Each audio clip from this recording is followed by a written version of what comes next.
Alright. Got the stream ready. I got pretty much where we left off. But just for the sake of it, I will recap the last paragraph, or at least I think it's the last paragraph. Alright. Looking good. Of course. Control phone is ready. Alright.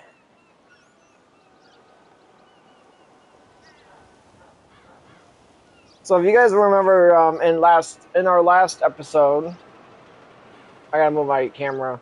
I know I gotta move my camera. Gotta do technical adjustments. Right here. Alright.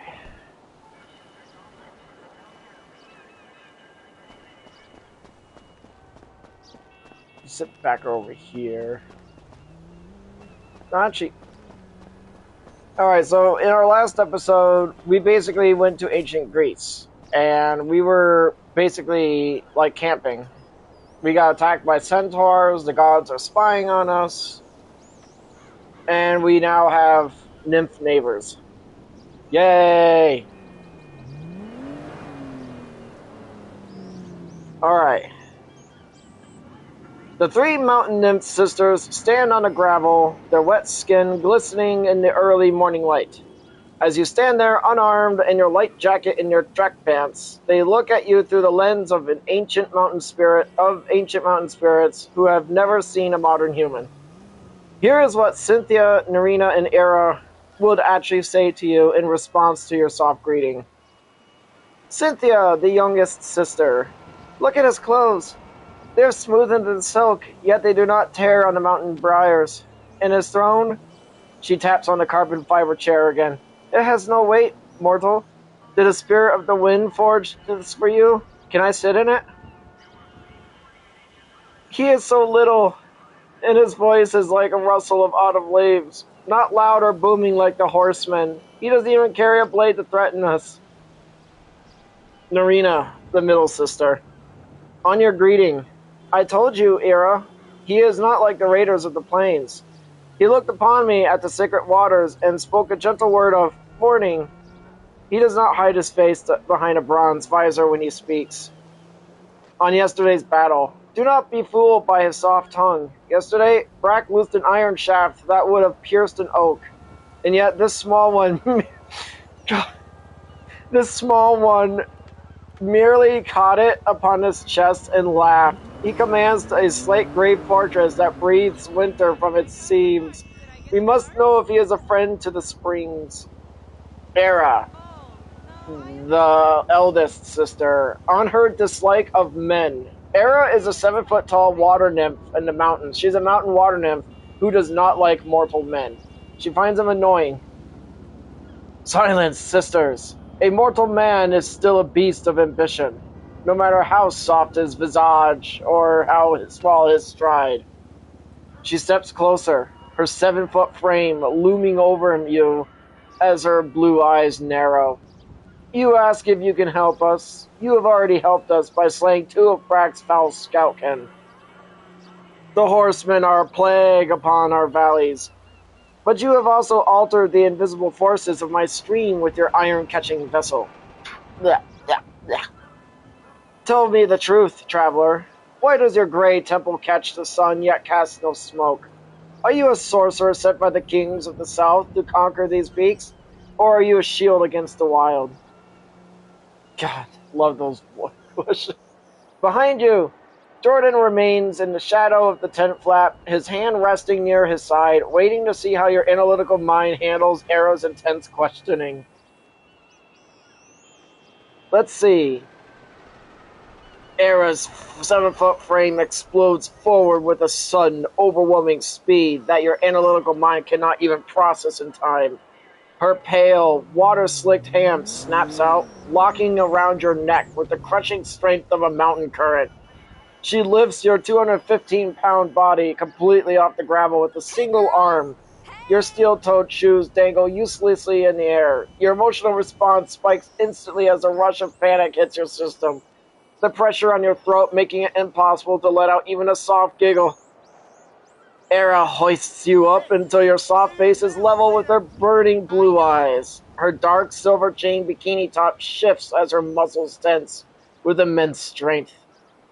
You play the harmless traveler in your soft gray garments, Era growls, her Riverstone voice echoing right in your face. But I smell the blood of the centaurs on this gravel. Speak, little mortal, before I snap your neck and toss you to the mountain stones. What is that slay gray? What is that slay gray boulder behind you? Breathes the frost. Wait, what is that slate gray boulder behind you that breathes the frost of the north? What sorcery keeps its skin from tearing against bronze arrows? Where do you hide those mechanical thunderbolts that spit the heavy stones?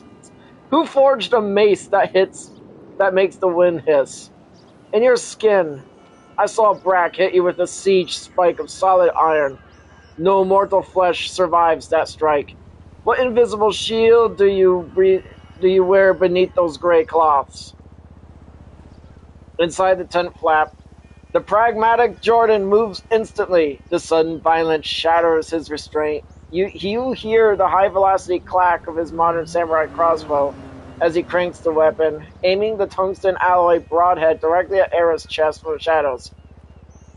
Drop him! Now! Jordan shouts, his deep voice booming with lethal intent. Cynthia drops the carbon fiber chair in shock. Her playful demeanor vanishes into pure terror. Narina gasps, backing away toward the stream, caught between fear of her sister's wrath and fear of Jordan's futuristic weapon. Era doesn't drop you. She tightens her grip slightly, her eyes fitting toward the tent flap where Jordan is aimed, then back at you. She is waiting for your answer. Even while being choked by a 7-foot-tall mountain nymph, your analytical mind refuses to shut down. You strain against her crushing grip, your soft voice cracking as you force out the highly technical words. It's Arten! Oh god, the dogs have to be barking at this time. It's Arten! It has photovoltaic properties! Era's brow furrows deeply. She has spent centuries listening to the ancient tongues of gods, heroes, and centaurs, but the word photovoltaic or voltaic sounds like an incomprehensible alien incantation. The sheer absurdity of a mortal using bizarre robotic sounding words while dangling in air causes her to hesitate. Era stares at your soft face, trying to process if you are casting a deadly spell or just speaking gibberish. Deciding you are too strange to kill without answers, she releases her grip. You drop straight down, your frame landing heavily on the mountain gravel. Your steel-toed shoes dig into the dirt as you catch your breath, rubbing your sore neck. Era steps back one pace, her massive arms crossing over her dark silver chain bikini top. You speak in riddles of fields and vitals, mortal, she growls, though her tone is slightly less murderous. But you are breathing, so your magic words have bought your life for now. Inside the tent flap, Jordan doesn't lower his modern samurai crossbow. Well, technically it's not a samurai crossbow, it's just a high-tech crossbow. His pragmatic eyes are still locked right on Era's chest. His finger resting on the trigger of his tungsten alloy broadhead. Cynthia lets out a loud breath and quickly grabs the carbon fiber lawn chair again, holding it like a shield, while Narina looks down at you with deep sympathy, her blue eyes wide with worry. Up on Mount Olympus, the divine pool is a mess of shouting. Ares is furious that Era dropped you before a real bloodbath started. Athena is leaning in close, deeply fascinated by how your analytical brain blurted out advanced physics while being actively strangled. Aphrodite is sighing in relief that your soft face wasn't crushed. I really regret bringing her into that. Era looks from you to the tent flap where Jordan is waiting. Explain your boulder and your star medals clearly, she demands. And tell your commander to lower his thunderbolt before I call the torrents to wash your camp into the valley. Alright. You look back at Jordan and gave him a firm nod. This is literally me. Like, lower your weapon. He hesitates for a fraction of a second, his pragmatic mind calculating the risk before clicking his safety back on. He steps fully out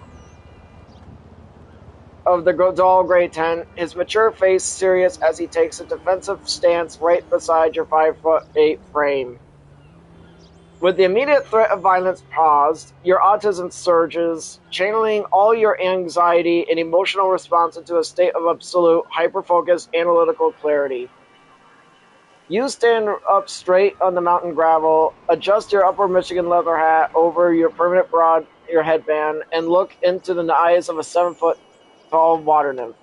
7-foot water nymph. In a torrent of precise, soft-voiced, unyielding scientific vocabulary, you completely lay out the engineering of your campsite. The photovoltaic sanctuary. The fabric. This is not stone, Ira. It is a portable structure woven from a highly flexible, weather-resistant composite polymer integrated with a microscopic layer of photovoltaic cells. It absorbs the photons from solar radiation and converts them into electrical current. The microplates. The macroplates on the interior floor function as a kinetic and thermal conduction grid, routing that electricity into high-density lithium-ion capacitors. That Northwind, you feel, is an automated mechanical HVAC compressor utilizing a closed-loop refrigerant cycle to lower the ambient air temperature inside. The density-shifting armor. Our protective gear is fabricated from modern carbon matrix composites and non-Newtonian space-age materials. My 15th century European plate configuration distributes kinetic energy across a rigid surface area. The flexible joints utilize a shear thickening fluid under normal low-velocity movements. The molecules slide past each other smoothly, but under high-velocity mechanical impact, like Brock's iron bow, the particles instantly lock together, transitioning into a diamond-dense crystalline structure to absorb the force before returning to a liquid state. The tungsten armaments, the crossbow and mace. Our mechanical bows and use high-tension compound pulleys and high-ratio fast-crank winch system to store immense mechanical potential energy. The projectiles, as well as the flanges on my mace and Jordan's axe, are milled from pure heavy tungsten alloy. That's going to get upgraded soon, guys. Just you wait. Tungsten has an atomic number of 74 and an exceptionally high density of 19.3 grams per cubic centimeter, nearly triple the weight of your primitive bronze. The evisceration broadheads maintain immense sectional density, allowing them to pierce muscle, hide, and bone through sheer kinetic momentum and mass. The Sisterhood's stupefaction. By the time you finish your highly detailed lecture, the entire valley is dead silent except for the low, rhythmic thumping of the 80s synthwave music still drifting in the tent. Ira stands entirely frozen, her massive arms slowly dropping to her sides over her dark silver chain bikini. Her blue eyes are blank, completely overloaded by words like photovoltaic, polymer, lithium-ion, and non-Newtonian. She looks at you as if you're speaking the language of a madness deeper than Tartarus. Cynthia is utterly delighted by the rhythmic cadence of your voice, clapping her hands softly while still holding the carbon fiber chair. I do not understand a single word, small scholar, but your tongue dances beautifully. Narina blushes deeper, looking at your soft face with a mixture of awe and absolute confusion, fascinated by the sheer volume of numbers and grids in your mind. Jordan looks at the stunned nymphs, then down at you, a subtle, pragmatic smirk forming on his face. I think you just broke her brain. He rumbles softly. I adjusted my jacket and said, oh, okay. You pull down the edges of your gray jacket, smoothing out the fabric where Ira had gripped it. Your analytical mind shifts seamlessly back into establishing peace, your soft voice calm and steady after the surge of scientific data. We are not hostile. You explain directly to the three sisters. We only killed to defend ourselves. When those centaurs attacked us the other day, we returned fire, then they left. Jordan remains perfectly silent beside you. He keeps his posture relaxed but solid, his gaze drifting between the three nymphs to make sure your diplomatic words are sinking in. The nymph's assessment. Ira's realization. The 7-foot eldest sister blinks, finally snapping out of the scientific trance your lecture put her in. She looks at your soft, unarmored face, then at the massive Jordan standing down his weapon. Your explanation of self-defense makes perfect sense to her ancient laws of the wild. Cynthia's eagerness. She sets the carbon fiber chair down and steps closer to her teal hair swaying. See, Ira, they only strike at the horsemen. They are protectors of the mountain pass, not conquerors. Narina's approval. The middle sister nods gently, her blue eyes filled with relief. The centaurs would have taken our stream by force. These travelers merely wish to drink from it and rest in their great dwelling. A temporary truce. Ira lets out a long, heavy sigh that sounds like a rushing waterfall. She steps back, her massive posture softening just a fraction over her dark silver chain bikini.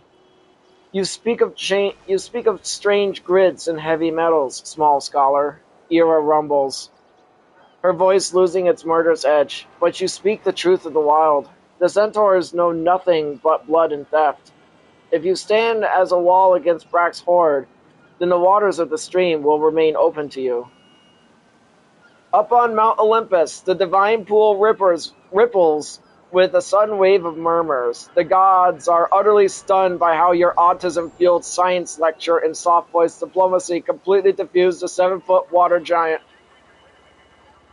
Ira's 7-foot frame tenses, her blue eyes darkening like a stormy sea as she looks down at you and Jordan. The mountain winds turn ice cold as she reveals the true nature of the enemy lurking in the ridge.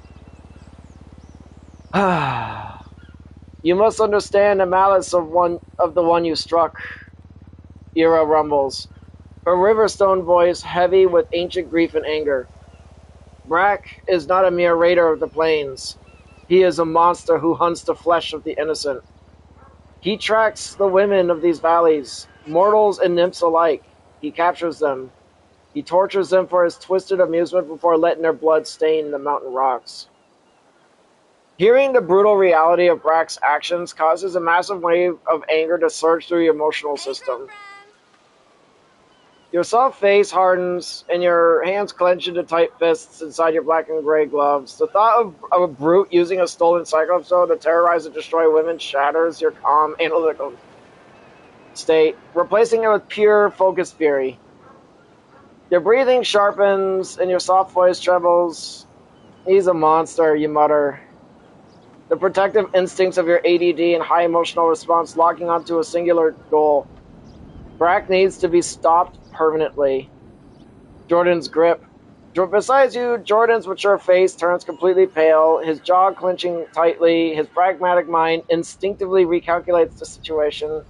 This isn't just a territorial dispute anymore. They are harboring a serial butcher right above their camp. The Sisterhood's solidarity. Ira notices the sunfire shift in your soft demeanor. She nods slightly, recognizing the honorable rage of a protector beneath your casual gray jacket. Up on Mount Olympus, the divine pool reflects your trembling, furious frame. The gods lean in, completely gripped by the sudden shift from a scientific lecture to vow for righteous violence. Ares, the god of war. Yes, look at the small gray one now. The science is gone, and the fire of the Furies have taken its place. His blood is boiling with the beautiful lethal rage. He wants Brack's head on a stake, and I want to see him use that tungsten mace to do it. Aphrodite. Oh, his sweet, soft heart. He hears the suffering of women, and his soul ignites to protect them. He is a true knight, even without his iron skin on. Do not let that brute Brack hurt him, Zeus. He fights for the helpless. God, this cringe. Athena! The analytical traveler has just found his purpose in his temporal rift. Before, he fought for survival. Now he fights for justice. A tactical mind driven by a hearty well of emotion is the most dangerous force on this mountain. Brack has no idea what is coming for him. Oh, it's almost time to turn my chair off. Ira places a massive hand on her hip over her teal skirt. Looking at your angry expression, the horseman is biding his time up in the high crags. He thinks you are hiding in your great temple. He does not know where your hearts are full of fire. Ira looks away from your clenched fists, her deep blue eyes shifting toward the high-tech tent where your supplies are kept. Oh boy, guys, get ready. Hey! I'm hearing people. There is another matter, small Skylar. Softening slightly from the heavy talk of war. The sacred stream. Yesterday, when you dipped your iron-catching vessel into our current, my sisters and I felt a strange vibration ripple through the deep channels. The water you drew shifted. It flows differently now. What did your magic do to the spirit of the springs? Your anger over Brack temporarily takes a back seat as your analytical mind and autism surge once again, immediately locking onto the engineering of your water purification system. You stand tall in your gray jacket and enthusiastically break down the physics of the magnetic picture in exhaustive scientific detail. The neodymium force field. Ira, it isn't sorcery altering the spirit of the springs. The vessel utilizes high surface field neodymium iron boron rare earth magnets strategically placed around the perimeter of the containment unit. These magnets generate a localized magnetic flux density of several thousand Gauss. When the natural stream water passes through the concentrated magnetic field, it doesn't change its chemical formula. It is 2 parts hydrogen and 1 part oxygen, but it significantly alters the fluid's physical structure. It breaks down large chaotic clusters of water molecules into smaller uniform hexagonal microclusters. Mineral hardness and bioavailability.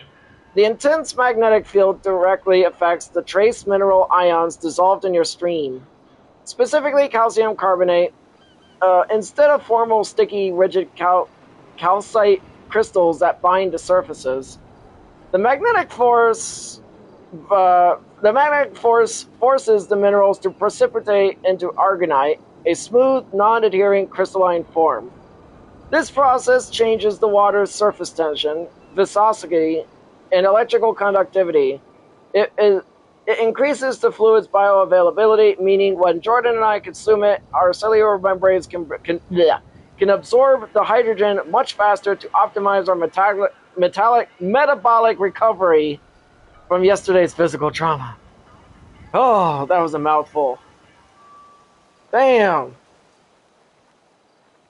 Beside you, Jordan stands in his simple camp clothes, listening to you lecture a mythical water goddess about calcium carbonate and Gauss fields. He slowly raises his right hand, rubs his forehead, and lets out a massive dramatic eye roll. They're not gonna know what you're saying, dude. Jordan groans in his deep voice, a lecture of pure, pragmatic exhaustion on his mature face. Ira stands blinking in absolute silence, her mouth slightly open. Her mind is completely scrambled by terms of neodymium, Gauss, viscosity, hexagonal microclusters. She looks down at her hands, wondering if her water streams have always been secretly full of calcium carbonate. Cynthia lets out a bright, melodic laugh, completely amused by Jordan's reaction. I love his strange riddles. He talks to the water as if it's a machine with invisible gears. Narina blushes again, smiling gently as she looks at your passionate, soft face. So the iron storms make the stream smooth for your body?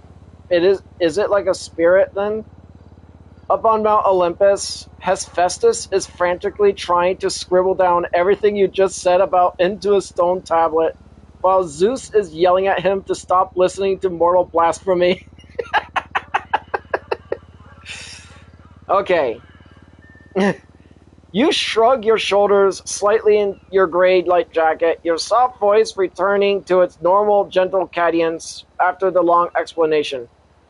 It's a habit. I like the taste of magnetic water, and I like how it hydrates you better too, you say smoothly. Cynthia turns her bright blue eyes toward Jordan, thoroughly entertained by the dynamic between you two. Jordan looks back at her, shaking his head with a tired but fond smile on his mature face. It was his idea to put magnets on the picture. He's weird. Jordan rumbles in his deep voice. You let out a soft giggle at Jordan's teasing words, but the tension from Ira's earlier grip completely melting away into the cool 6 a.m. mountain air. Alright, Cynthia's reaction.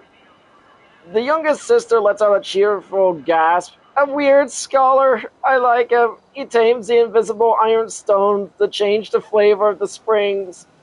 Narina's curiosity. The middle sister looks toward the tent flap. If the water tastes different, I would like to try a sip of this weird brew before we speak of the horsemen again. Ira's acceptance. Ira, even the strict 7-foot-tall sister, can't help but let her shoulders drop a little lower over her dark silver chain bikini. The pure honesty of your habit seems to thoroughly disarm her man-hating instincts. Because of course it did. The view from Olympus. Back up on Mount Olympus, the divine pool reflects with light-hearted scene, much to the amusement of the heavens. Aphrodite! Oh, listen to his precious giggles. His friend calls him weird, and now he just laughs it off with that sweet, soft demeanor. God, it's so cringe. He is entirely unbothered by his own eccentricities. I find it absolutely enchanting. Bah! Aries. Bah! Enough talk of water flavors and weird habits. I want to see them back to the plan to hunt down Brack. The Grey One was just full of righteous fury a moment ago. Don't let a few pretty water girls distract you from the slaughter. Jordan glances at you, waiting to see what your analytical mind wants to do next, now that the nymphs are relaxed. Okay, here's her... Alright.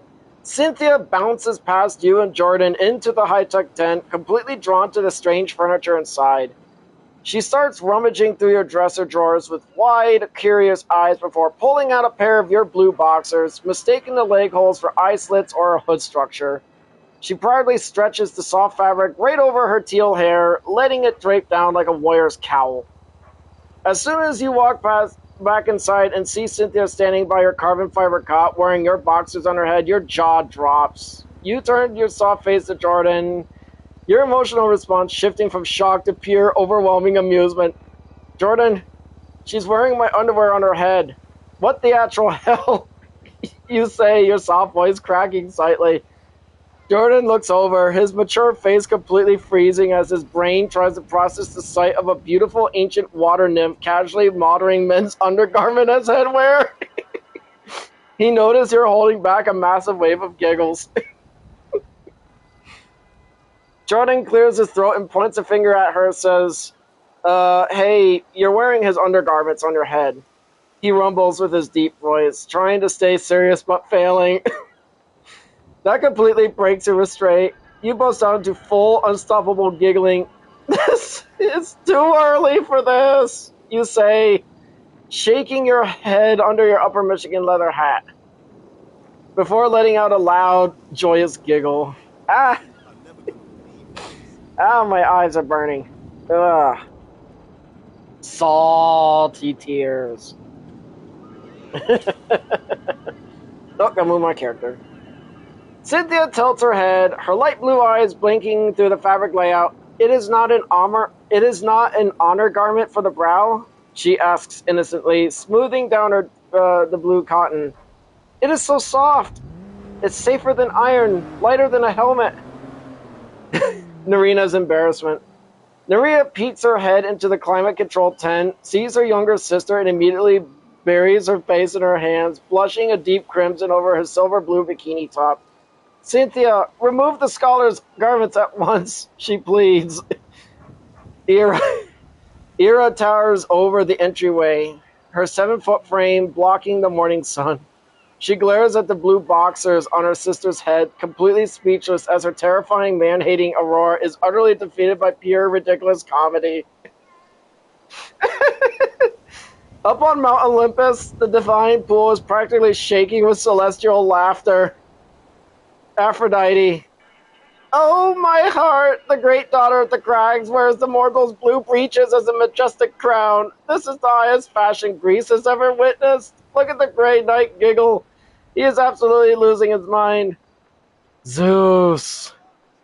They possess the metal of the stars. They defy the siege shafts of Brack, and yet their sacred sanctuary is reduced to a circus of soft blue clothes. I cannot strike them down while I'm laughing this hard. Jordan leans against the counter near the magnetic pitcher. A wide grin finally breaking across his face as he looks at you. Well, he says in his deep voice, you wanted a view on this mountain, but I didn't think this is the view you calculated. Oh, gotta turn my chair off.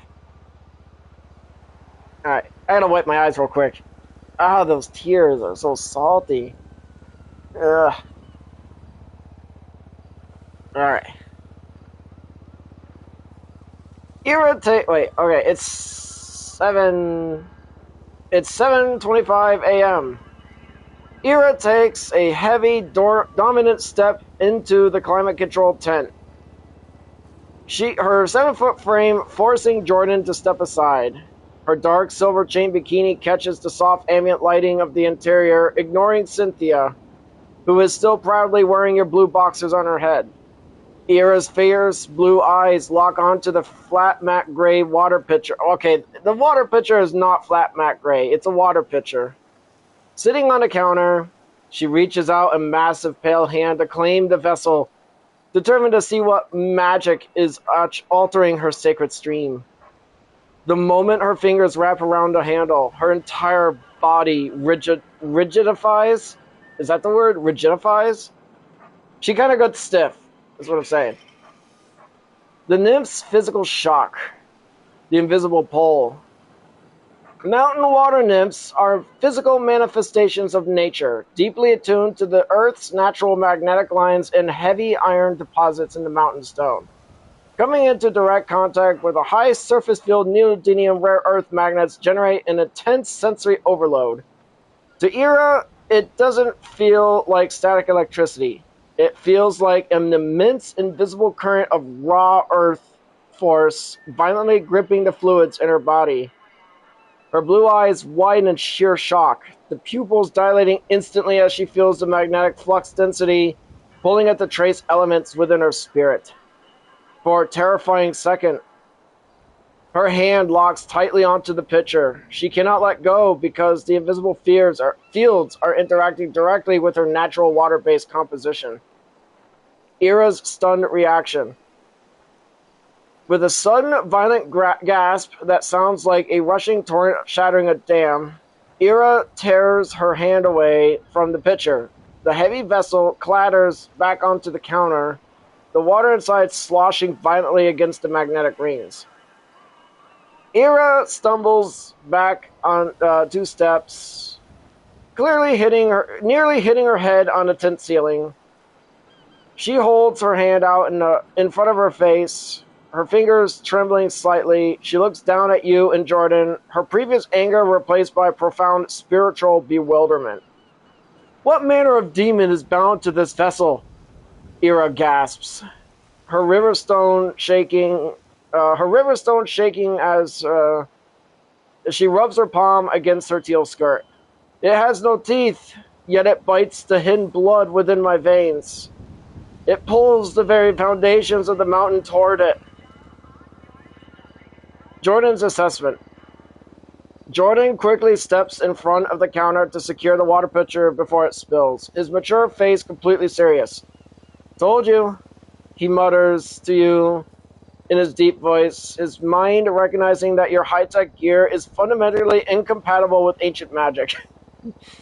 Your analytical brain instantly recognizes that a being made of pure environmental energy would be highly sensitive to thousands of Gauss of localized magnetic flux. Up on Mount Olympus, Hephaestus drops his stone tablet in absolute awe. He realizes your iron stones aren't just a forging trick. They command the unseen currents of the cosmos itself. Let's see. You step forward, your soft face showing genuine concern as your high emotional response kicks in. Ira, are you alright? You ask, your gentle voice cutting through the sudden tension of the tent. You carefully set the magnetic picture down securely on the counter, turning your analytical mind into the strategic situation. You look back up at Jordan. Jordan, I have a feeling she may want us to leave. Jordan stands ready beside you, his mature face serious as he watches the 7-foot eldest sister nurse her trembling hand. Upon hearing your words, Narina and Cynthia react instantly. They're completely different personalities clashing in a tight space of the air-conditioned tent. Cynthia's playful demeanor instantly vanishes. She quickly pulls your blue boxers off her head, clutching the soft fabric tightly to her chest like a security blanket. No, Ira, you cannot banish them, she cries out. Her light blue eyes wide with distress as she looks at you. They are not evil raiders. The small scholar just speaks the tongue of the invisible world. They killed the horsemen who hunt us. If they leave, Brack will return to stain our rocks with blood. Narina. Narina steps fully inside the tent, her pale skin contrasting against her her navy skirt as she rushes to her eldest sister's side. She places a calming hand on Ira's trembling arm, then turns her gaze to you with deep sympathy and pleading eyes. Please do not pack your sleigh great temple just yet, Narina says softly, her blue eyes locked on yours. Ira was merely startled by the unseen pull of your vessel. We do not wish for you to leave. Yesterday you shielded our waters. We know that if you go to the mountain pass alone, Brack's horde will overwhelm you, and then they will come for us. Ira catches her breath, her chest heaving under her dark silver chain bikini top. She looks at her two sisters, then down at your unarmored frame, her expression a mix of bruised pride and deep, heavy calculation. Jordan leans closer to you, keeping his deep voice low. Well, the younger ones definitely want us to stay, he says pragmatically. But the big one still looks like she wants to toss us over the ridge. What's the play? I say, you stand quietly on the microplate floor, your soft face serious as your high emotional response blends with your analytical standing on ancient folklore. It's up to Ira, you say, your voice gentle but realistic. If I understand nymphs, the eldest has final say on every matter. You turn to your gaze to Jordan. That includes our lives. If she wants to, she could have us both kicked out, killed, or worse. Take all our stuff and banish us with nothing. Narina and Cynthia listen to your words, their light blue eyes widening. To actual mountain water nymphs who are bound by the ancient sacred laws of hospitality and the deep spiritual balance of the wild, your strategic assumption strikes a profound chord. Here is what Narina and Cynthia would likely say to you and Jordan. Narina, on the laws of hospitality, you speak with the weight of a philosopher, small scholar, but your heart misjudges our nature. We are daughters of the sacred streams, not lawless bandits of the plains. You shed blood to defend our valley yesterday. To kill a guest or to strip them of their garments after they protected our home would invite the wrath of the Furies upon our waters. Ira's arm is strong, but her word is law among us. Yes, but her law is meant to protect the family, not to commit tyranny. We do not want your strange treasures, nor do we wish to see you wander defenseless into Brack's hunting grounds. You have shared your bread with us and your greetings with us. You are bound to the stream now. Ugh. Cynthia, the youngest sister, on the absurdity of stealing your gear. Take your things. What would we even need? What would we even do with a fortress that breathes winter? Or a box that cooks flatbread without fire? She gestures frantically with her blue boxers, which she's still clutching. I do not even know how to wear your soft armor garments correctly. And your thunderbows? They are too heavy for our hands to be winched. To winch. On protecting you. If Ira tries to banish you into the dark past with nothing, I will stand in front of her current myself. You are weird, and you talk in a beautiful numeric riddles, but you are a good man. The horsemen are monsters who destroy women. You are the only ones with the magic starstones to fight them. We need you here.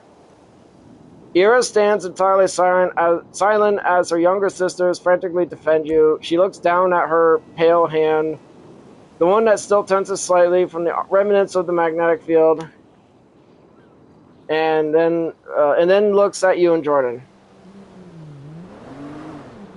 Jordan lets out a slow breath. Gotta move my character. His mature face relaxing just a fraction as he lowers his hands. Well, he rumbles his deep voice, looking at you with a slight smirk. Sounds like your analytical nymph lore was a little too pessimistic, dude. The jury likes us. Let's see. Okay. Let's see. Can a natural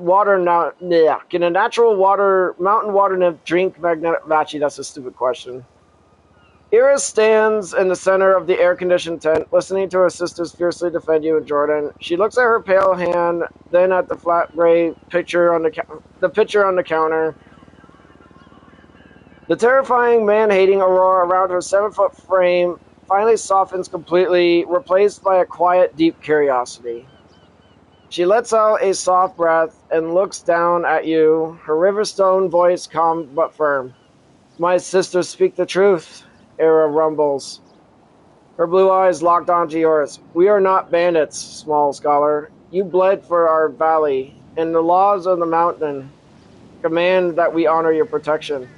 If your weird ironstones contain the current to optimize the body, then I would know the flavor of your world. She gestures toward the counter over her dark silver chain bikini top. Pour us a glass of this magnetic water. Let us taste the magic of your grids. You step up the counter with your black and gray gloves. Actually, I wouldn't even be wearing my full outfit that early in the morning. You grab 3 cups actually, I'd be wearing this. Room temperature microclustered water sloshing cleaning the glasses. Jordan stands beside you. His mature face relaxed now. He watches, pragmatically, glad that the diplomatic standoff has officially turned into a peaceful tasting session. Cynthia steps up immediately while holding your blue boxers in her hand, her teal hair swaying with excitement. Narina smiles warmly at you, her light blue eyes full of anticipation. You hand the first glass up to the towering 7-foot Ira. She takes the cup cautiously, her massive fingers wrapping around the rim as she prepares to take her first sip of your futuristic hydration. Let's see. You keep your voice soft as you lean slightly toward Jordan, your analytical mind still deeply focused on the physics of the interaction. Hope she likes it. I'm still fixated on her reaction when she got close to those magnets. You say, your autism and love for data tracking make it impossible to let go of that fascinating mechanical moment. Jordan nods, his mature face, his deep voice keeping low to the sisters, so the sisters don't misinterpret your intense focus. Yeah, she looked like she got hit by a high-voltage fence without the sparks. For a second, I thought she was going to rip that counter right out of the floor. The 7-foot eldest sister brings the cup to her lips over the dark silver chain bikini top. She takes a long, cautious swallow, her eyes instantly widening. hexagonal microclusters absorb into her water-based spirit instantly. It is flawless, she whispers, her Riverstone voice full of awe. It has no weight on the tongue, yet it fills the soul with a deep glacial well. The Ironstones have stripped the water of its harshness. The middle sister drinks next, letting out a soft sigh of pure refreshment. It is incredibly smooth. It tastes of the deepest earth, yet it feels as light as the morning mist. Cynthia's energetic gulp. Cynthia gulps hers down instantly, wiping her mouth with the back of her hand while still clutching her blue box. More! It makes my throat tingle with beautiful numeric vibrations. Okay, that sounds... Right. The climate-controlled 10 is completely peaceful now. The 80s synthwave music pulses softly in the background as the three ancient mountain spirits stand inside your high-tech sanctuary, completely charmed by your room-temperature magnetic water. Your analytical calculation was right. You have successfully turned a terrifying territorial threat into a powerful alliance against Brack. Up on Mount Olympus, Aphrodite is clapping her hands in absolute joy at the peaceful scene, while Hephaestus is desperately trying to figure out how to replicate the smoothness of magnetic fluid in his divine forge. High above the sun-drenched crags, the divine pool on Mount Olympus ripples with absolute hilarity. The gods are practically weeping with celestial laughter as Cynthia proudly marches back out in the riverbank at 9:27 a.m. Once again, sporting your favorite blue underwear as her majestic warrior's cowl. Aphrodite. Oh, it is a triumph. She wears the blue loincloth of the scholar once more. Look how gracefully she walks the riverbank, completely convinced she wears the enchanted crown of the future. It fits her teal hair beautifully. On your heartbreak. Did you hear this? Wait a minute. Oh, that's right. I gotta tell you guys this real quick. As the three sisters left, I said to Jordan, you know, she has literally my favorite pair of boxers. Jordan just says, you'll get over it. Did you hear the way the small gray knight, when he was absolutely devastated? You know, she literally has my favorite pair of boxers. He whimpers. Oh, the tragic, sweet sorrow of losing his finest garments to a water spirit. My heart bleeds for his drawer. Zeus, on Jordan's pragmatism. The dark warrior Jordan has no time for the morning of soft blue clothes. You get over it. Come on, he rumbles, dismissing the scholar's grief like a true Spartan commander. He knows that in war, a man must sacrifice his favorite undergarments to secure peaceful border with the nymphs. I don't think that's what Zeus would say. On the truce, the 7-foot giant Era leaves her temple in peace. She drank their magnetic brew, and her fury was tamed. They have conquered the daughters of the spring, not with spears, but with invisible iron stones in scientific riddles. That's what Zeus would say. That's what I was literally just reading out what Zeus would say. Hephaestus. Era called the brew flawless. She said it had no weight on the tongue and stripped the water of its harshness. Oh, turn the chair on. The scholar commands a secret of metallurgy and fluid that I must decode. He aligns the very particles of the spring using the earth stones. I am going to try putting heavy iron magnets around my wineskin tonight to see if it optimizes my recovery. Ares! The women have retreated to the waters for now, leaving the camp secure. The alliance is sealed. The Grey One is fixated on how the magnets paralyzed Era. His mind is always tracking the mechanics of the trap. Good. Let him study the physics of force. Tomorrow, when Brack returns, they will need every ounce of that star metal to survive the onslaught. Inside the climate-controlled tent, the air conditioning keeps everything running crisp at a crisp 68 degrees. 80s synthwave music continues to pulse softly. Jordan walks over to his carbon fiber cot, and stretches, looking at you with a smirk. Your favorite pair of blue boxers is officially gone, likely destined to become a permanent artifact of a Greek nymph fashion. You collapse onto your back on your carbon fiber cot, stirring up at the dull gray ceiling of the high-tech tent.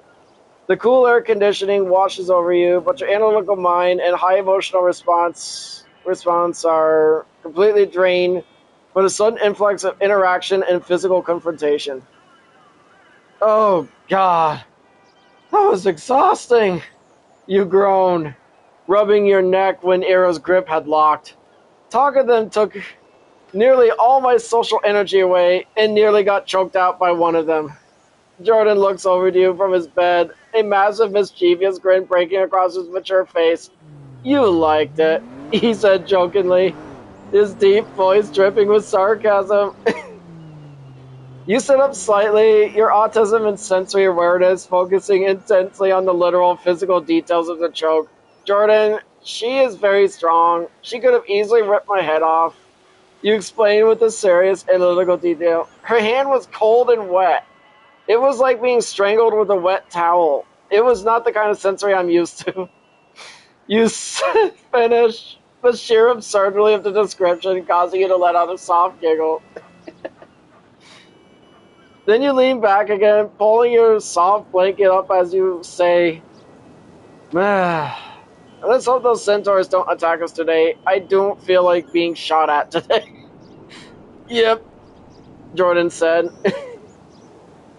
Your analytical mind completely shuts down its strategic tracking for the moment. The intense social demand of negotiating with three powerful water spirits have left you needling absolute quiet.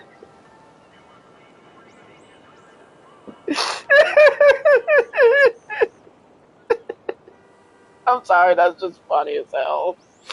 Sensory recovery. The perfection of the climate control helps soothe the lingering unpleasant sensory memory of Ira's freezing, damp grip on your neck. Jordan's watchful response. Jordan chuckles at your wet towel analogy and leans back on his own cot. He leaves the Bluetooth boombox playing its low rhythmic synthwave, creating a peaceful barrier against the harsh analytical ancient world outside. Back up on Mount Olympus, the gods notice the sun quiet in your slate-gray temple. Aphrodite is quietly cooing over your soft-voiced sensory complaints, while Ares groans in disappointment as you are planning a lazy, battle-free afternoon instead of immediate, bloody warfare. The clock ticks forward in the quiet morning, the mountain trail completely still through your one-way windows. Alright. The high-tech tent's climate control hums as the Bluetooth boombox suddenly transitions from cosmic synthwave. Oh yeah, that's right. I gotta do this real quick. Jordan switches the music to pop music. It's 8:35 a.m. and I went outside. Okay. Did I skip something? No, I didn't. Okay. I thought I skipped something. Jordan switches the music, pop music. The high-tech tent control hums as the Bluebird suddenly transitions from cosmic synthwave to high-energy pop music. You let out a soft groan at Jordan's musical choice, checking your smartphone to see the clock as it reads exactly 8:35 a.m. Let's see. Okay, guys. As the god of merchants, travelers, and thieves, Hermes would like. Okay, that's the search result. Okay.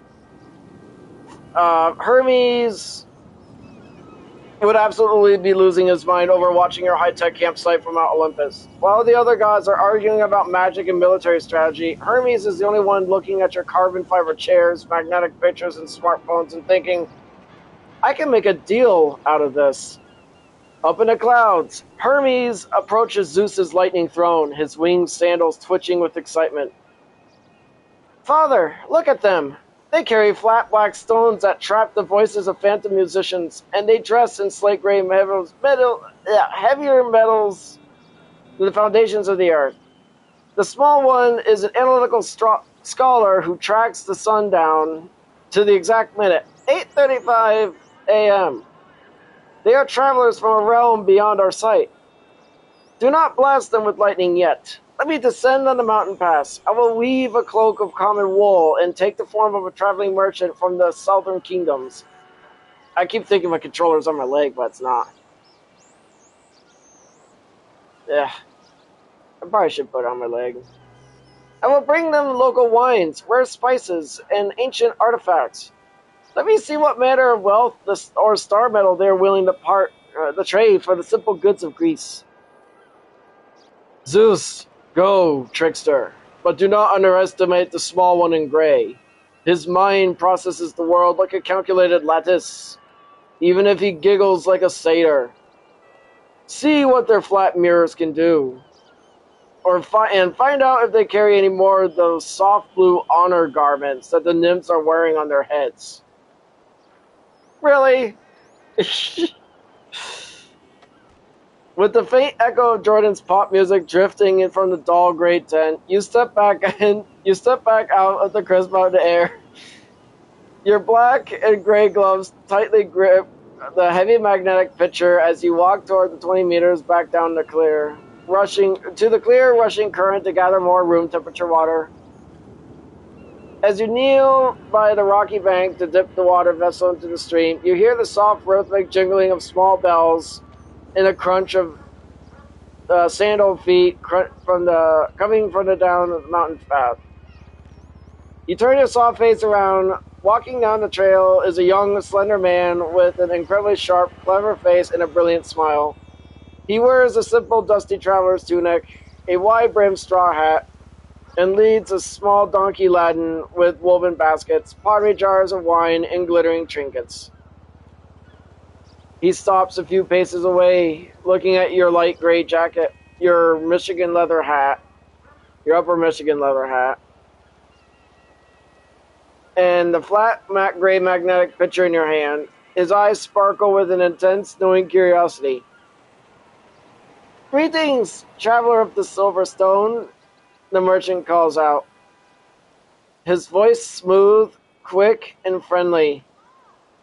The mountain is dangerous today, yet you gather water with a peaceful spirit.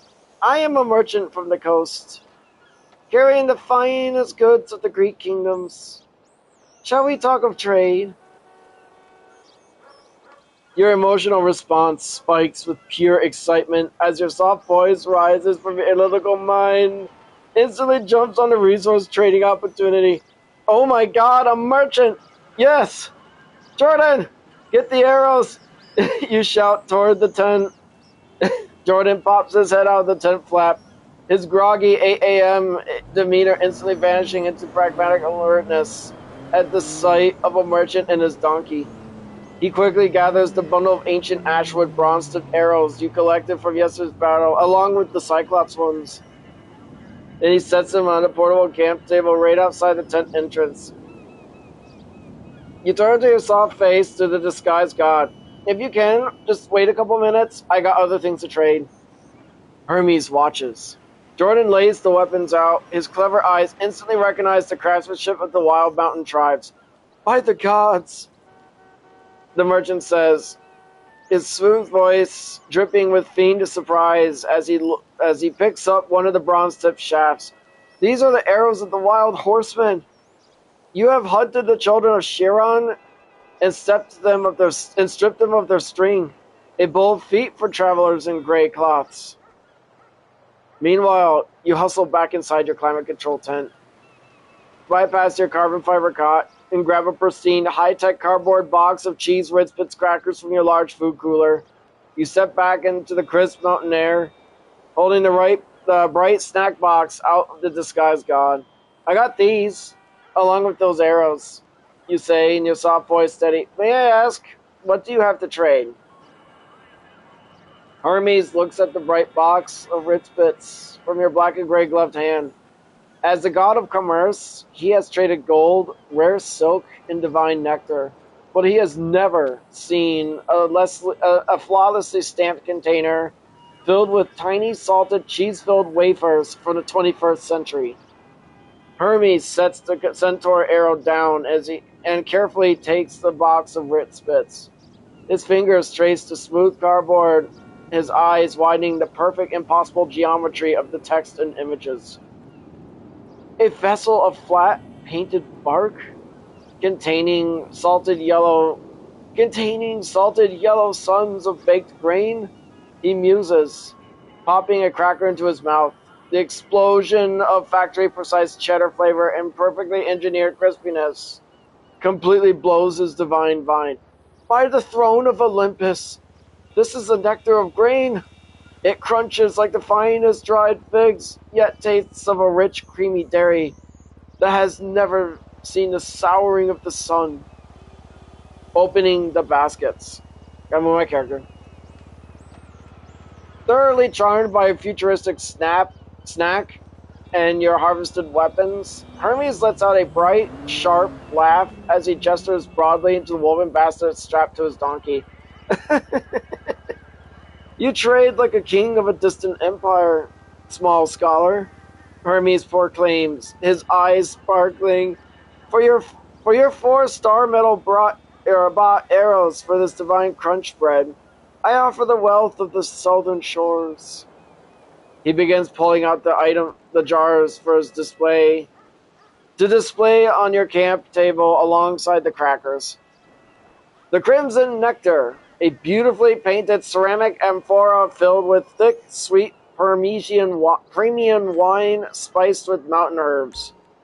The Ancient Wealth, a pouch of heavy hand-stamped silver drachma coins from Athens, glinting frightfully under the morning sun.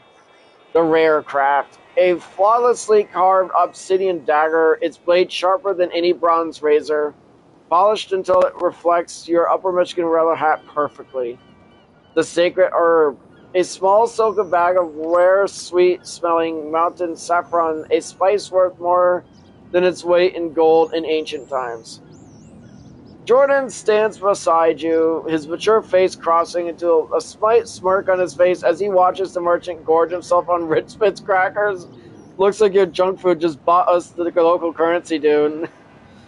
He rumbles in his deep voice. Your analytical mind focuses immediately on the financial utility of the trade. I'll take the shiny silver coins.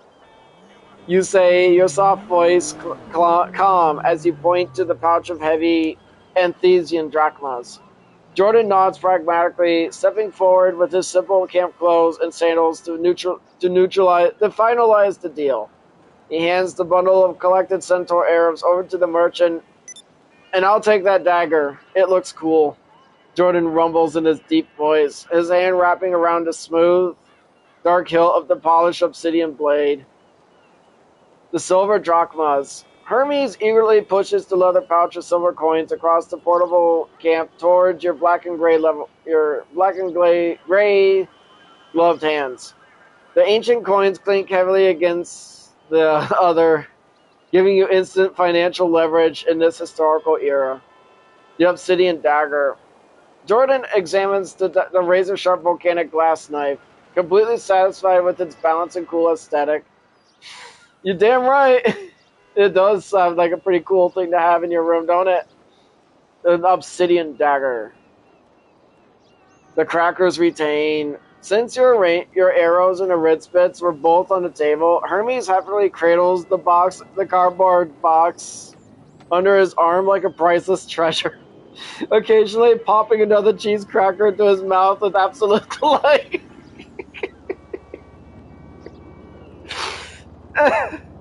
The merchant's departure. Hermes secures the ancient ashwood arrows onto the side of his donkey's back, his clever eyes gleaming with the satisfaction of a master thief who just pulled off the ultimate cosmic trade. A flawless exchange. Travelers of the slate gray fortress, the disguised god proclaims, offering you and Jordan a grand sweeping bow of his wide-brimmed straw hat. You have given me the weapons of the wild and the salted sunbread of the future. May the roads beneath your steel-toed shoes be swift and free of Brack's wrath. With a sharp whistle to his donkey, the merchant turns and begins strolling back down the mountain path, humming a cheerful tune as he vanishes behind a rocky bend. Jordan flips the obsidian dagger in his hand. A slight smirk on his mature face as the loud pop music continues to blast from the Bluetooth box inside the tent. Well, Jordan says, How are you? I hope it won't be too cold this weekend. there's people talking down there. Well, Jordan says, looking at the heavy pouch of silver in your hands, we officially have local currency, a sweet knife, and we're short on one box of Ritz Bits. You shrug your shoulders in your light gray jacket, completely unbothered by the loss of the snack box. Meh, we can always get more later, you say in your soft voice. Your analytical mind quickly shifts into weapon maintenance as you look at the Jordan's new weapon. Be careful with that dagger. It looks delicate. They could wrap it up in cloth or something. Jordan nods, rubbing a thumb safely alongside the glossy volcanic glass. Good call. Obsidian shatters easily if it hits metal. I'll wrap it up. Meanwhile, high above the clouds, Hermes bursts into Mount Olympus. His winged sandals are twitching with absolute hyperactive glee. He marches straight past the bickering thrones of Ares and Hera, completely abandoning his merchant disguise. In one hand, he tightly cradles the bright, futuristic cardboard box of cheese Ritz Bits. In the other, he proudly holds the bundle of centaur arrows. To be completely honest, as the god of thieves, wit, and trade, he wouldn't just report his findings. He would brag about how he absolutely outnegotiated the futuristic travelers. Look upon my plunder, the dwellers of the heavens. While you sat here throwing divine tantrums and sharpening spears, I walked straight into their valley and took their futuristic treasures with a smile. I am the king of the marketplace. The small gray scholar, he tracks the cosmos with his numbers. Yes, but with his heart is soft and full of joy. The moment I offered my hand, his soul ignited with the thrill of commerce. He cried out, "Oh my God, a merchant," like a man who had just discovered a spring in a desert. Behold! They traded me this. He holds up a box of the cardboard box. His fingers tapping the flawless factory, printing. It is a vessel of thin, painted bark from a world yet unborn. And inside, he pops a cracker into his mouth, crunching loudly in front of Zeus's throne. It is a miracle of baked grain. It is salted with the tears of the sea, yet stuffed with the rich yellow paste of dairy that tastes of absolute perfection. It crunches like a dry autumn leaf and melts like cream upon the tongue. Hephaestus, you could labor for 1,000 years in your forge and never create a crunch this mathematically perfect. They are not conquerors, father. The small one adjusted his great garment and told me directly they only kill to defend themselves. They harvested these bronze arrows from Brack's dead scouts because the scholar's brain told him to gather resources. They are survivalists, not invaders. I gave them a handful of silver drachmas. The small one called them shiny silver coins and giggled. Completely content with the trade. They have no concept of our politics, but they understand a lot of the coin. They are anchored to our world now. Alright, Zeus. So, they bleed our monsters, defuse our 7-foot nymph with scientific riddles, and trade their future bread for common silver. They are the strangest creatures to have ever walked the Sunset Temporal Rift. Let them keep their coins, but watch them closely. Brack is still hunting in the high ridges. And tomorrow, no amount of crunch bread will save them if the horde descends. Back at the campsite, the pop music continues to play softly from the Bluetooth boombox. Jordan walks into the tent to wrap his obsidian dagger in the microfiber cloth. That's actually a pretty good idea. Maybe. Actually, I think that is a good idea. Leaving you outside with the heavy pouch of ancient silver coins and your black and gray gloves.